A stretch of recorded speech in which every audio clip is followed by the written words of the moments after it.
সবাইকে আমার পক্ষ থেকে জানাই শুভ নবমী। এখন বাজে সকাল 7:45 আর আমরা বাড়িতে যাওয়ার জন্য ট্রেন ধরেছি। আর ট্রেনটা জাস্ট দেখো একদম ফাঁকা।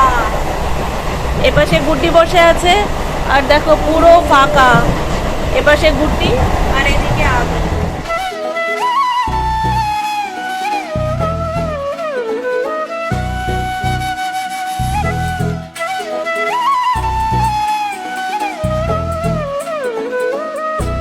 বাড়িতে পৌঁছে জমিয়ে খাওয়া দাওয়া করে তারপর একটু রেস্ট নিয়ে সন্ধেবেলায় বেরিয়ে পড়লাম সবাই মিলে আমাদের গ্রামের পূজা মণ্ডপগুলিতে।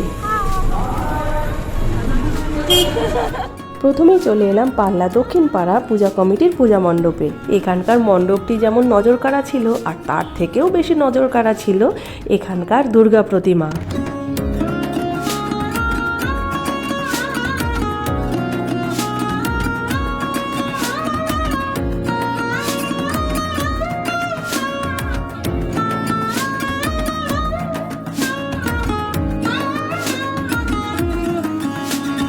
অস্ত্রহীন দেবী দুর্গার রূপকে সাধারণত অভয়া দুর্গা বলা হয়।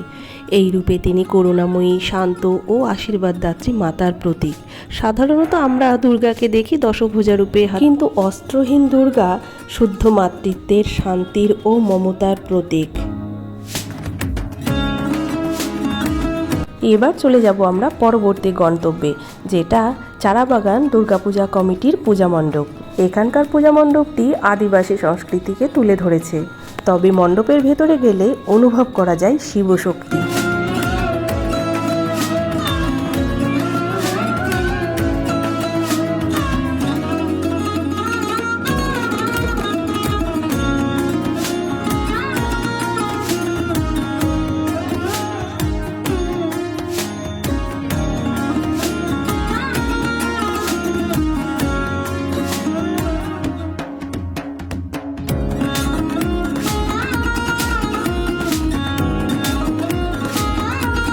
মণ্ডপসজ্জা যে কোনো থিমের হোক না কেন, এখানকার দুর্গা প্রতিমা কিন্তু সেই সাবেকি ঘরানা। সিংহবাহিনীর দুর্গা মা এখানে লক্ষ্মী, গণেশ, কার্তিক, সরস্বতী সবাইকে নিয়ে আছে।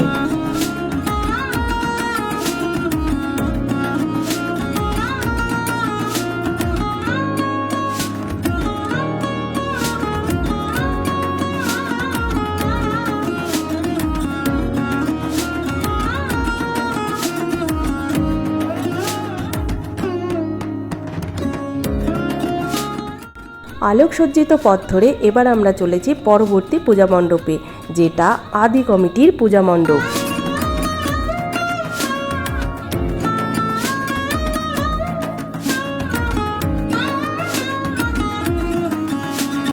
পূজা মণ্ডপটি তো অসাধারণ দেখতেই, আর তার সঙ্গে এই মণ্ডপের থিম জ্ঞান, শিক্ষা ও মানবিকতার বার্তা বয়ে নিয়ে আসা বিদ্যাসাগর ও তার বর্ণপরিচয়। মণ্ডপে ঢুকতেই বিদ্যাসাগরের একটি বড় মূর্তি, আর সমস্ত মণ্ডপ জুড়ে রয়েছে বর্ণপরিচয়ের অ, আ, ক, খ, আর তারই মাঝে রয়েছে বিদ্যাসাগরের একটি ছোট পাঠশালা।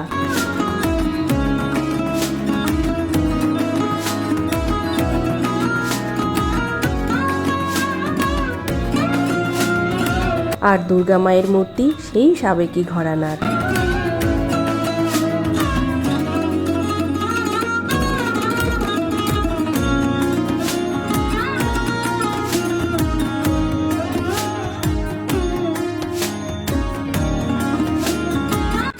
দুর্গাপূজা এমন একটি উৎসব যেখানে জাতি, ধর্ম, বর্ণ নির্বিশেষে প্রত্যেকের সাথে অন্তরের মেলবন্ধন। এই কটা দিনে উৎসবে মাতোয়ারা মানুষ যেন স্বাভাবিক জীবনের সমস্ত টেনশন থেকে দূরে আছে। জমিয়ে খাওয়া দাওয়া, মজা, আড্ডা, আরও কত কী। চলো এবার চলে যাই পরবর্তী পূজা মণ্ডপে, আর এটি হলো নবতরুণ সংঘের পূজা মণ্ডপ, আর এখানকার থিম শিবশক্তি। মণ্ডপে ঢুকেই আমরা প্রথমে দর্শন করব ধ্যানমগ্ন মহাদেব। চারিদিকে আলোকসজ্জায় সুসজ্জিত ত্রিশূলাবৃষ্ট পূজা মণ্ডপের মাঝে রয়েছে সাবেকি ঘরানার দুর্গা প্রতিমা। আমাদের গ্রামটি ছোট্ট, পূজাও হয় গুটিকতক, তবে প্রত্যেকটা মণ্ডপ কিন্তু নজর কাড়া।